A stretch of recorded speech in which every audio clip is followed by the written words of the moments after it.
Hai semuanya, perkenalkan nama saya Suci Ramadhani dengan NIM 2420203861206040. Pada video kali ini saya akan menjelaskan hubungan antara sumber daya, fungsi-fungsi manajemen, dan tujuan organisasi berdasarkan bagian proses manajemen yang telah disediakan. Langsung saja kita ke materinya. Sebelum kita melangkah yang lebih jauh, kita harus tahu dulu nih, apa sih pentingnya sumber daya dan hubungan manajemen di dalam materi kali ini.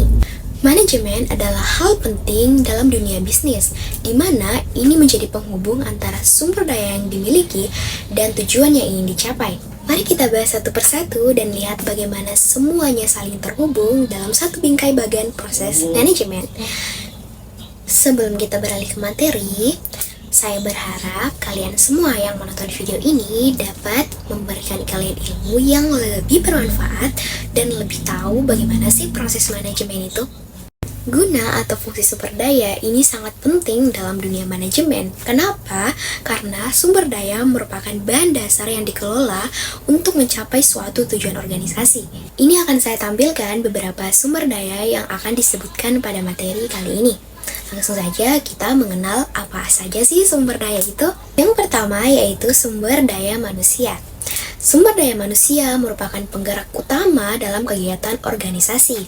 Mereka lah yang merencanakan, melaksanakan, mengendalikan semua proses kegiatan organisasi. Contohnya seperti karyawan yang memproduksi barang, manajemen yang membuat keputusan, dan staf yang memasarkan produk. Yang kedua, kita punya sumber daya alam. Sumber daya alam itu gunanya apa ya?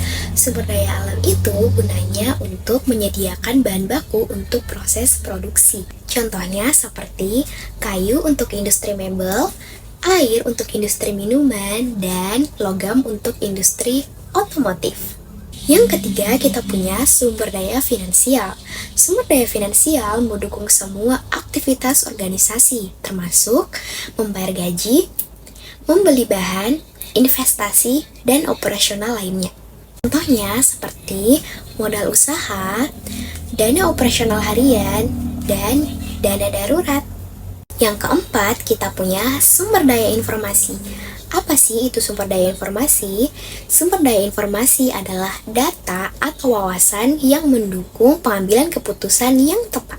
Contohnya seperti data penjualan, riset pasar, laporan keuangan, dan feedback pelanggan. Dan yang terakhir kita punya sumber daya fisik. Apa itu sumber daya fisik? Sumber daya fisik adalah sumber daya yang mendukung secara langsung seluruh kegiatan operasional. Contohnya seperti mesin untuk produksi, komputer untuk administrasi, dan kendaraan untuk distribusi. Nah, itu tadi adalah beberapa sumber daya yang saya sudah jelaskan. Materi selanjutnya kita lanjut ke fungsi-fungsi manajemen. Tapi sebelum kita beralih lebih ke dalam, kita harus tahu dulu nih, apa saja sih fungsi-fungsi manajemen. Fungsi-fungsi manajemen itu ada 4, yaitu pertama, planning, organizing, actuating, dan controlling. Mari kita bahas satu persatu fungsi-fungsi manajemen yang saya sebutkan. Fungsi manajemen yang pertama yaitu planning atau perencanaan. Planning atau perencanaan merupakan langkah awal di mana manajer yang memutuskan tujuan yang ingin dicapai dan strategi untuk mencapainya. Contohnya seperti merencanakan peningkatan penjualan dengan besar 20% dalam 6 bulan. Yang kedua yaitu organizing atau pengorganisasian. Setelah perencanaan, manajer akan menyusun struktur organisasi, membagi tugas, dan menentukan siapa yang akan bertanggung jawab pada pekerjaan yang akan ditentukan.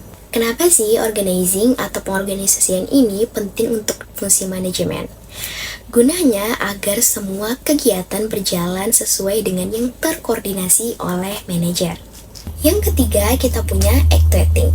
Ini berarti pengarahan atau pelaksanaan. Di fungsi ketiga kali ini adalah proses memimpin, memotivasi, dan mengarahkan seluruh sumber daya manusia agar mau dan mampu bekerja sesuai tujuan yang telah direncanakan. Dan kita masuk ke tahap yang terakhir, yaitu tahap keempat, controlling atau pengendalian. Di tahapan kali ini merupakan tahapan di mana proses mengawasi, mengevaluasi, dan membandingkan seluruh hasil kerja bekerja dengan rencana yang sudah disusun dari awal. Jika dalam proses ini terjadi penyimpangan, maka manajer akan melakukan koreksi. Dari semua fungsi-fungsi manajemen yang sudah kita jelaskan, ini merupakan tugas manajer di mana sebagai pemimpin dan pengambilan keputusan.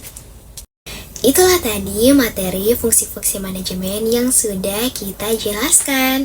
Nah, kita sampai ke materi terakhir. Materi terakhir yaitu tujuan organisasi. Ini adalah akhir dari semua proses manajemen. Nah, setelah semua proses manajemen telah dilakukan, sumber daya yang dikelola dengan baik ini akan mengarahkan pada pencapaian tujuan organisasi. Tujuan dari organisasi ini berbeda-beda. Ya, yang pertama itu ada meningkatkan keuntungan. Yang kedua itu meningkatkan kepuasan pelanggan. Yang ketiga adalah memperluas pasar. Dan keempat memberikan pelayanan terbaik. Nah, tentunya semua tujuan organisasi ini harus dicapai dengan cara yang pertama, kita punya efektif, yaitu berhasil mencapai target. Yang kedua ada efisien, yaitu menggunakan sumber daya seminimal mungkin tanpa membuang-buang. Dengan kata lain, manajemen yang baik memastikan bahwa organisasi berhasil dengan cara yang hemat dan tepat sasaran. Nah, itulah tadi semua materi yang telah saya jelaskan. Nah, kira-kira apa ya kesimpulan yang bisa kita dapat dari materi kali ini? I'll go first. Kesimpulan yang bisa kita ambil dari materi ini yaitu sumber daya harus dikelola dengan baik. Fungsi-fungsi manajemen merupakan alat atau proses untuk mengelola sumber daya alam tersebut, yang dimana ini semua dijalankan oleh manajer untuk mencapai tujuan organisasi dengan cara efektif dan efisien. Nah, sampailah kita di akhir video dan akhir materi yang telah kita jelaskan.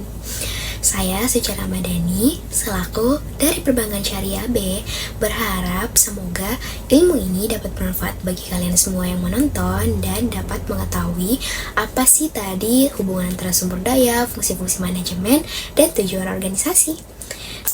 Saya berharap kita bisa bertemu di materi-materi selanjutnya ya. Dan tentunya saya berterima kasih kepada semua teman-teman yang sudah menonton dan mengamati semua materi yang telah dijelaskan. Saya berharap kita dapat bertemu di materi-materi selanjutnya. I'll see you guys. Bye.